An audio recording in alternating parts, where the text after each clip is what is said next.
My name is Dr. Evelyn Hart, and I've been a veterinarian for 17 years.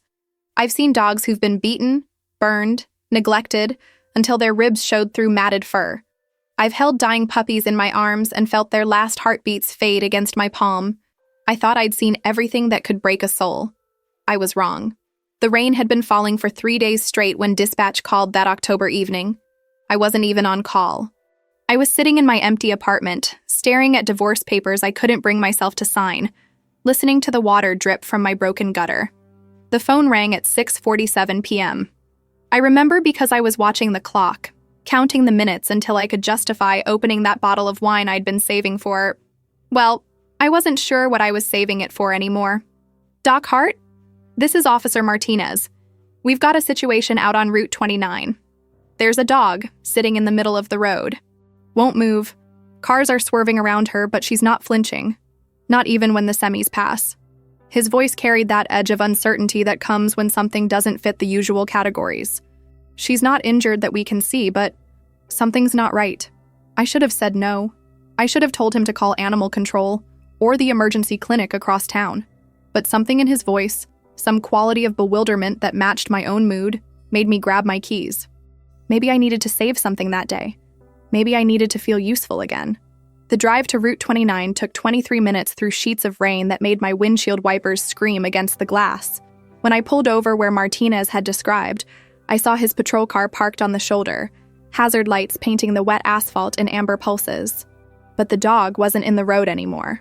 She'd moved to the tree line, maybe 30 yards from the highway, sitting perfectly still under a massive oak tree.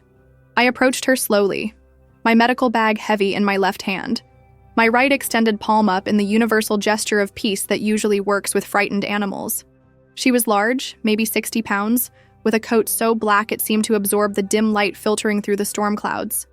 A single white streak ran from her nose to between her eyes, like someone had painted a prayer down her face. But it was her eyes that stopped me cold. They weren't the wild, darting eyes of a stray. They weren't the dull, defeated eyes of an abandoned pet. They were empty. Not blank, but empty, like looking into deep water at night. "Hey, girl," I whispered, crouching 5 feet away. "What are you doing out here?" She didn't acknowledge my voice, didn't sniff in my direction, just sat, perfectly still, staring straight ahead at something I couldn't see. I pulled a protein bar from my bag, tore it open, and held it out. The smell should have gotten some reaction. Dogs who've been without food for days will usually at least look, even if they're too afraid to approach. She didn't even blink. I spent 15 minutes trying to coax her toward my van. She wouldn't budge. When I tried to loop a leash around her neck, she didn't resist, but she became absolutely immovable, like her bones had turned to iron. I had to lift her entirely, all 60 pounds of dead weight, and carry her to the van. She didn't struggle, didn't pant, didn't make a sound. It was like carrying a statue made of warm flesh. But when my fingers accidentally pressed against her back, just below her spine, she convulsed, and I screamed. It wasn't pain that tore that sound from my throat. It was wrongness. My fingertips had touched something cold and hard beneath her skin, something that pulsed with a rhythm that wasn't her heartbeat, something metallic that hummed like electricity through water. I jerked my hand back so fast I nearly dropped her, and for the first time since I'd found her, she turned her head and looked directly at me. Those empty eyes focused on mine for exactly 3 seconds, and in that moment, I felt like I was falling into a void that had no bottom. Back at my clinic, I tried to pretend everything was normal. I settled her into the largest kennel we had, lined it with soft blankets, filled water, and food bowls. She ignored everything, just curled up in the far corner, facing the eastern wall, and went still again. Marcy, my intern, peered through the kennel bars with the kind of nervous curiosity young vet techs get around unusual cases. "What do you think's wrong with her, Doc?" Marcy asked, her voice dropping to a whisper without her seeming to realize it. I ran my hands over the dog's body again, more carefully this time.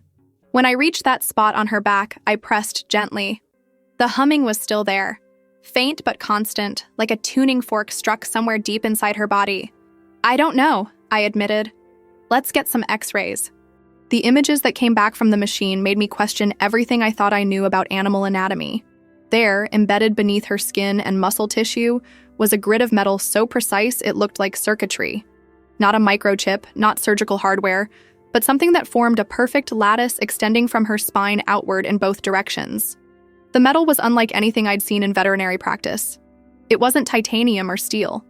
It had an organic quality to it, like it had grown there rather than been implanted. Marcy stared at the X-ray films clipped to the light board. Maybe she's some kind of research dog? Like, from a university or something? I called every research facility within a 100-mile radius. No one was missing a black dog. No one had ever implanted anything like what we were seeing. I ran her through the microchip scanner 3 times. Nothing. It was as if she had appeared from nowhere, carrying this impossible secret beneath her skin. That night, I couldn't leave her alone at the clinic. I told myself it was standard protocol for unusual cases, but the truth was simpler and more disturbing. I was afraid. Not of her, but of something I couldn't name.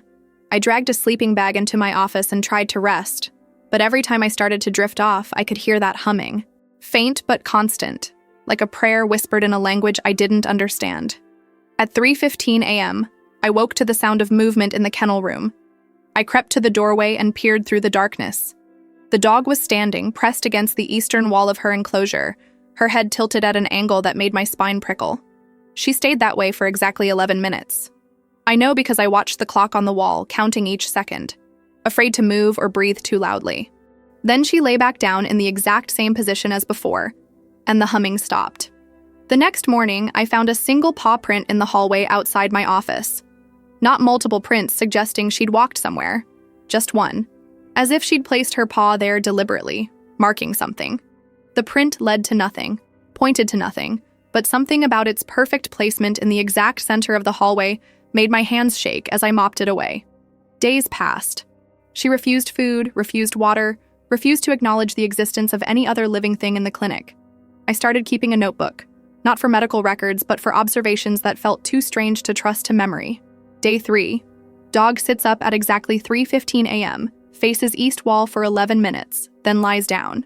Day 4. Fluorescent light above her kennel flickers whenever I hum Amazing Grace. Day 5. She moved her water bowl 3 inches to the left while I was in surgery, but it's still full. I started staying later at the clinic, telling myself I was monitoring her condition. But the truth was, going home to my empty apartment felt impossible. The silence there was too complete, too much like the emptiness in her eyes. At least here, with her unnatural stillness and that constant, almost inaudible humming, I felt connected to something even if I didn't understand what it was. On day 7, I was sitting on the floor outside her kennel, reading aloud from a veterinary journal about canine behavioral disorders. I don't know why I started reading to her. Maybe because the silence was becoming unbearable, or maybe because some part of me believed she was listening even though she never showed any sign of awareness. I was reading an article about trauma responses in rescue animals when she did something that made me drop the journal. She placed her paw against the kennel door, directly opposite where my hand was resting on the outside. For 30 seconds, we stayed like that, separated by wire mesh but connected by something I couldn't name. Her eyes, for the first time, weren't empty. They were sad. Infinitely, devastatingly sad. I started crying and couldn't stop. All the grief I'd been carrying, for my marriage, for the animals I hadn't been able to save, for the parts of myself that had died slowly over the years, came pouring out in great, ugly sobs that echoed through the empty clinic. When I finally stopped crying, she had withdrawn her paw and was lying down again, but something had changed. The humming was different now, softer, almost like a lullaby. That night, I dreamed of laboratories and surgical tables, of voices speaking in clinical tones about subjects and test parameters. I dreamed of a young black puppy with a white streak down her face, held down while someone inserted something cold and alien beneath her skin. I dreamed of her eyes going empty for the first time, the light fading as whatever they put inside her took hold. I woke up sobbing, my hands pressed to my own back, feeling for metal that wasn't there. I started bringing personal items to leave near her kennel. A photo of my parents, a sweater that smelled like my perfume, a small wooden cross my grandmother had given me. She ignored them all except the cross.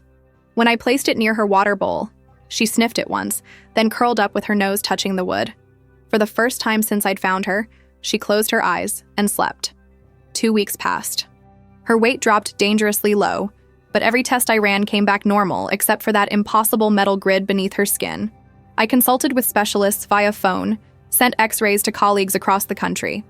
No one had seen anything like it. A few suggested she might be part of some classified military research, but their voices carried the same bewildered uncertainty I heard in my own. I started talking to her during the long nights when we were alone in the clinic. Not the cheerful chatter I usually reserved for anxious animals, but real conversation. I told her about my divorce, about the dog I'd lost the previous winter, about the dreams that woke me up reaching for something I couldn't name. I told her things I'd never said out loud to another living soul, and she listened with those impossibly sad eyes fixed on my face. "I think you're carrying something that doesn't belong to you," I whispered one night, my fingers pressed against the kennel wire. "Something someone put inside you that was never meant to be there, and I think it's killing you slowly." She blinked once, a slow, deliberate movement that felt like agreement.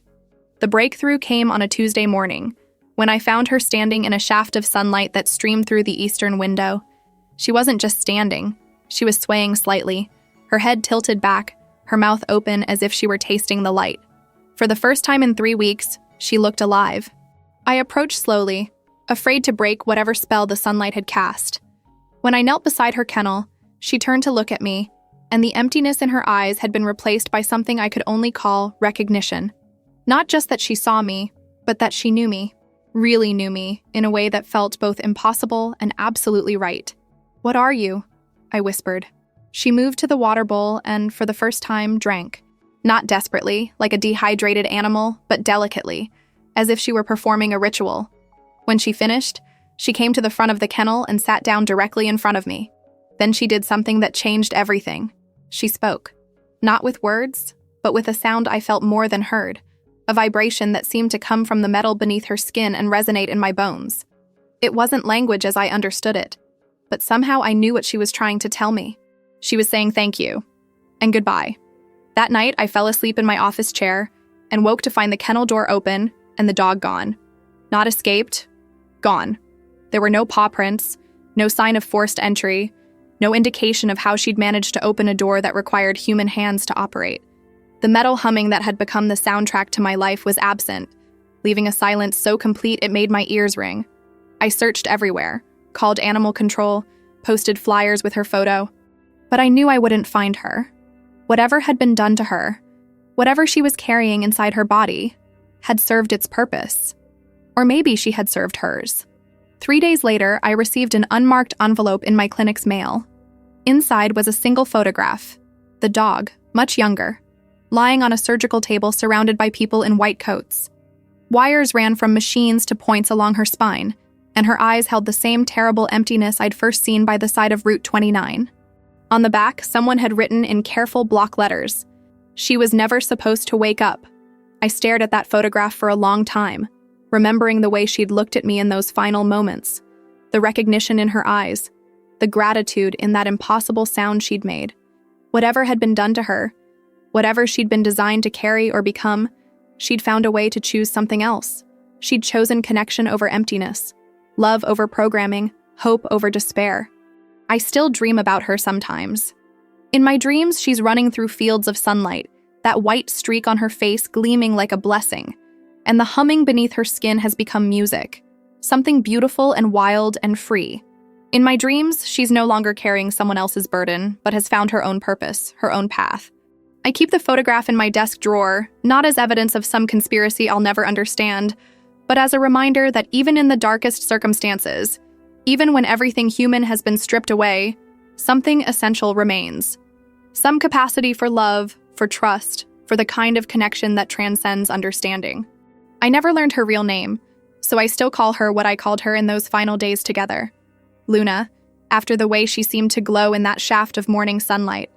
And sometimes, when I'm working late at the clinic and the building is quiet, I swear I can still hear that soft humming, not metallic and alien anymore, but warm and alive and infinitely grateful.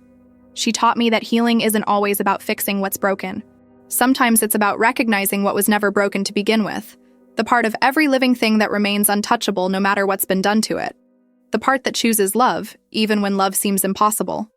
I signed my divorce papers the day after she disappeared, not because she'd somehow healed my marriage, but because she'd shown me it was possible to let go of things that were never really mine to begin with.